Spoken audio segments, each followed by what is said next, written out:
రోజు చిప్స్ ప్యాకెట్లు junk food ఎక్కువగా తింటారా? అయితే ఈ వీడియో చివరి వరకు అయితే చూడండి, మీకోసమే వీడియో. ఇంగ్లాండ్ లో ఒక అబ్బాయి 17 నుంచి 18 సంవత్సరాల వయసు ఉంటుంది అబ్బాయికి. ఈ అబ్బాయికి కంటి చూపు పోయింది. ఫస్ట్ బ్లర్ గా అనిపిస్తుంటే డాక్టర్ దగ్గర తీసుకెళ్లారు. విటమిన్ డెఫిషియన్సీ అని చెప్పేసి ఇంటికి పంపించారు, కొన్ని టాబ్లెట్లు ఇచ్చి. తర్వాత కంప్లీట్గా కంటి చూపు అయితే పోయింది. తర్వాత డాక్టర్లకి ఏం అర్థం కాలేదు. తర్వాత రీసెర్చర్స్ వచ్చి సైంటిస్టులు కొద్దిగా రీసెర్చ్ చేసిన తర్వాత అర్థమైంది ఏంటంటే, ఈ అబ్బాయి రోజు ఫుడ్ తింటాడు కదా, రోజు తినే ఫుడ్ చిప్స్ ప్యాకెట్లు ఎక్కువ తింటాడు. చిప్స్ ప్యాకెట్లు తినడం, జంక్ ఫుడ్ ఎక్కువ తినడం, ఇవే ఎక్కువ తింటుంటాడు మామూలుగా మనం తినే ఫుడ్ కంటే. దీనివల్ల ఇతనికి విటమిన్ డెఫిషియన్సీ ఎక్కువ అయిపోయింది. B12 లేదు, కాల్షియం లేదు, ఇట్లా బాడీలో అన్ని డెఫిషియన్స్ అయితే ఉన్నాయి.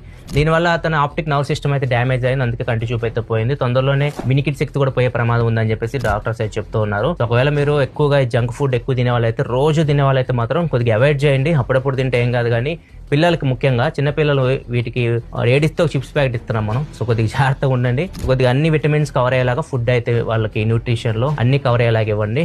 లేకపోతే మాత్రం ఇట్లాంటి ప్రాబ్లమ్